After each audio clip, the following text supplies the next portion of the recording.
बलूचिस्तान तो बिल्कुल एक गैरिसन बना दिया है, एक फौजी कैद खाना बना दिया गया है, जिसको ऐसे वाकयात हुए हैं कि घरों के अंदर लोगों को जाके कत्ल किया जाता है, एक बाप के सामने उसके बेटे को शहीद किया जाता है, और कोई ऐसा दिन नहीं गुजरता कि यहाँ पर मसअशुदा लाशें नहीं मिलती, आइडेंटिफाई उनको नहीं किया जा सकता, उनकी शनाख्त नहीं की जा सकती। खुद अय्याशियों में लगे हुए हैं, हवाई जहाज खरीद रहे हैं, बैरूनी ममालिक के वो दौरे कर रहे हैं। माहौल है मतलब सियासत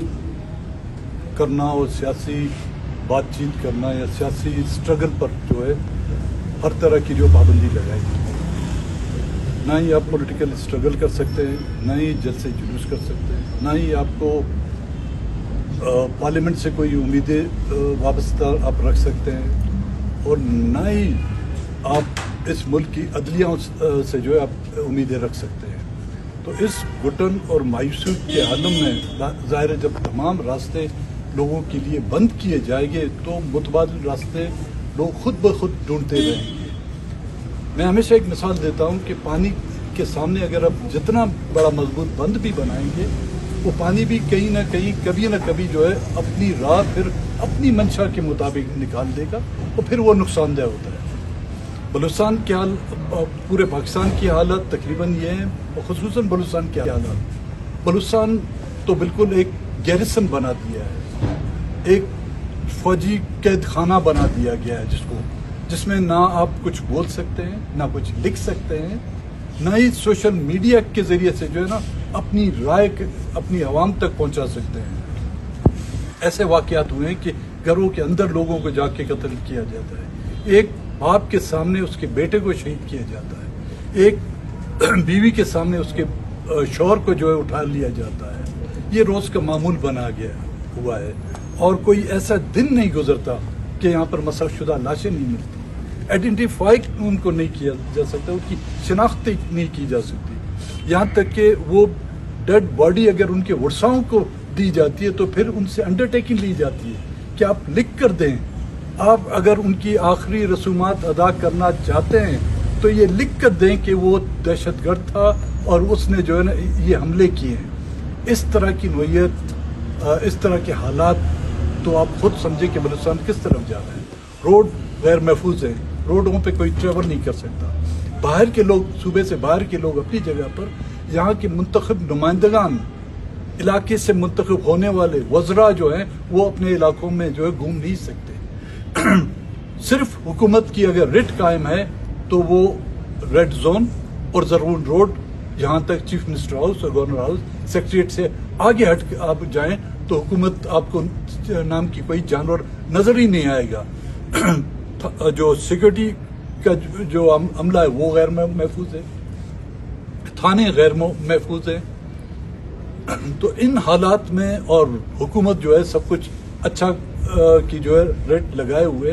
अगर वाकईतन यहाँ पे जमहूरियत होती तो ऐसी हुकूमत, चाहे वो वफाकी हुकूमत है जिसने हर बजट में लोगों के कंधों पर जो है महंगाई का बोझ रखा हुआ है, खुद अय्याशियों में लगे हुए हैं, हवाई जहाज खरीद रहे हैं, बैरूनी ममालिक के वो दौरे कर रहे हैं, लेकिन लोग और आवाम जो है एक वक्त की रोटी के लिए जो मोहताज है।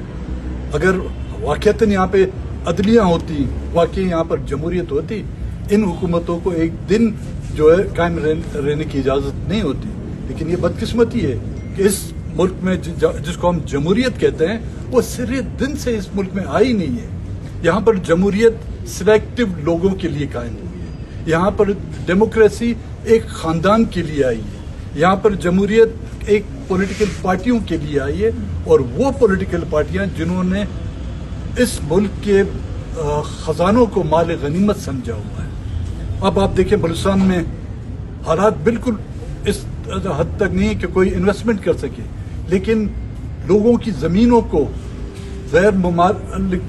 सरमाएदारों को और सूबे से बाहर लोगों को जो है वो लीजेस किए जा रहे हैं, हज़ारों के एकड़ लोगों की ज़मीनों को लीज किया जा रहा है, कारोबार ना होने के बराबर है। सनती इलाके यहाँ पे नहीं, एक हमारा सनती इलाका है बलूचिस्तान में, उसको हब कहा जाता है, जो कराची के नज़दीक है, लेकिन बाकी इलाके में जो लोगों ने या तो उनका रोजगार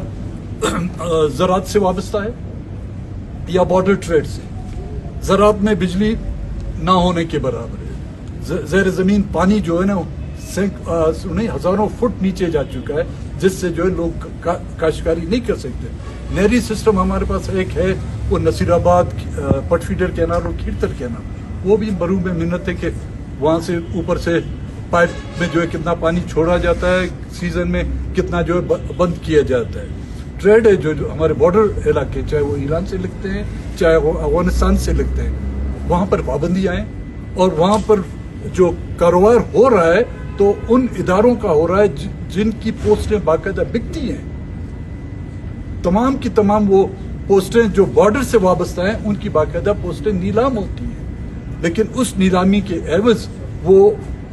अरबपति बन के यहाँ से चले जाते हैं। अब बेरोजगारी का ये आलम है, अमन अमान की ये सूरत हाल है,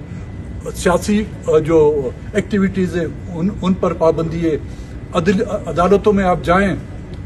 इस्लामाबाद की अदालतों को देखें, सुप्रीम कोर्ट में देखें, इमरान खान एक पॉलिटिकल पार्टी का एक लीडर है, एक वजीर आजम रह चुका है। जब उसको इंसाफ नहीं मिलता, इस्लामाबाद बैठ के उसको और उनकी पार्टी के रहनुमाओं को इंसाफ नहीं मिलता, उनकी जीती हुई सीटें उनसे ली जाती है, उनकी रिजर्व सीटें उनकी हाथों से बाकायदा खींच के ली जाती है, लेकिन वहां पे सुप्रीम कोर्ट और तमाम अदलिया ने जो है काली पट्टियां बांधी हुई। तो आप खुद अंदाजा करें कि बलूचिस्तान में सूरत हाल क्या होगी। तो बिल्कुल मैं असद कैसर साहब की इस बात पर इत्तेफाक करता हूं कि इस